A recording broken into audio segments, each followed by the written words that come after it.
As children, we lived at 33 Gordon Street. My then best friend, Ian Bodfish, lived next door at number 32. It felt like every weekend in the entire school holidays were spent at the baths. At the baths, I learned to swim from about the age of 6 years old. That would be about 1964, 65 onwards. Myself, Ian, my younger brother Paul, 18 months my junior and most loyal and greatest family ally, with siblings James, Jackie, David, Katie, Michael, Siobhan, and our neighbours Susan and Mick, plus others from the street, knew the swimming table off by heart. Trunks rolled in a ragged towel, we made the 15-minute dash to join the queue at the baths to await entry. The line for the baths would be 2 or 3 deep. When you got there, you often sighed and you thought it was frustratingly long if you failed to get there early enough. But it was exciting. The queue to get in was a hive of chit-chat, excited merriment, and bustling argy-bargy to ensure your place in the line was kept. If you misbehaved, you were sent to the rear by the marshalling matron-like ladies who managed the entry. Cheers would go up as we neared entry, with people leaving from the previous session. Once inside the door, within the foyer, inflatables and rubber rings were scrutinised to ensure they were suited for purpose. Invariably, our rubber rings were repaired inner tubes, foraged from a skip at Dunn's Autos and Car Tyres in New Street, which was very close to my house. So on admission, which was 2 or 3 pence, I remember, you squeezed through the revolving metallic turnstile and you scurried and ran up the stairwell to the respective changing area, male or female. And here the attendant was a very stern man.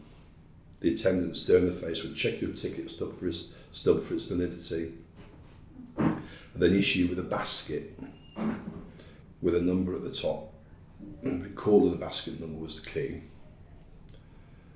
The changing corridor was lined either side with very unwelcoming cold concrete cubicles, with clumsy wooden doors with bolted locks which were either askew or broken.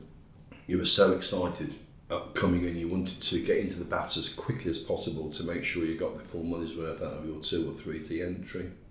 So hurriedly changing, you stuffed, you raggedly piled your clothes into your basket, and you dumped them. You ran by and you dumped them on the cloakroom attendant.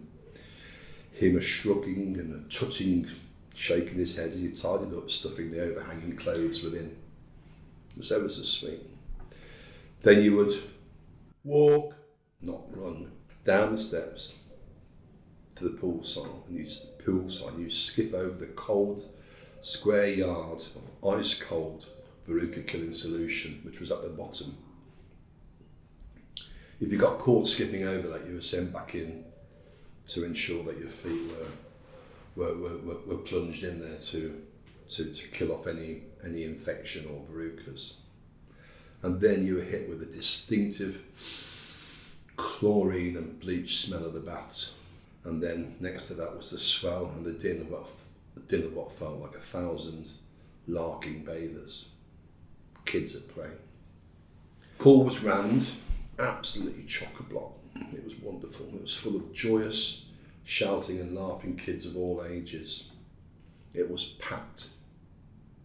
You jumped in and we played hide and seek, tag, grappling, shoulder and piggyback wars, underwater fighting, trying to understand each other, having a conversation underwater, and underwater breath holding competitions. Yet my favourite game was seeking out thrown-in coins or pebbles.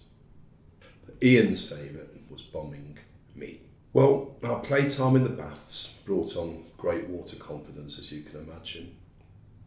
We spent so much time here.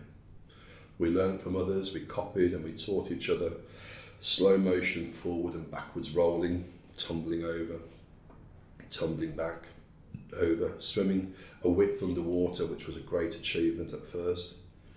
self-sinking to the bottom, expelling air, the bubbly oxygen from our lungs, testing how long you could sit on the bottom of what we call the seabed until you sprung up. After what felt like 5 minutes in the baths, the shrill whistle sounded for silence, and it went deadly silence. Then the tannoy would bark out the numbers of those, which was the number on your basket, whose time was up. It was a very, very sad time, that was. Often we tried holding out, hiding underwater on the near side wall of the baths away from the attendants, hiding behind others, ducking underwater, uselessly hoping that we would be forgotten and that you never ever existed. However, following a second, third and sometimes fourth announcement, your clothing basket was brought down the steps and brought poolside. They would go around with the clothes in, getting people to look at the clothes to identify who owned them. And you were quickly identified and you were shamed into leaving the pool. It was forlornly, professing your innocence. I never heard the announcement, honest miss, you were shooed out. It felt like a glum ending to the day, yet with fingers wrinkled, vision slightly blurred, eyes burning red from the chlorine and an eardrum fuzzing with trapped water in its canal, you left. The bath's fun was kept real, albeit short-lived until the next time.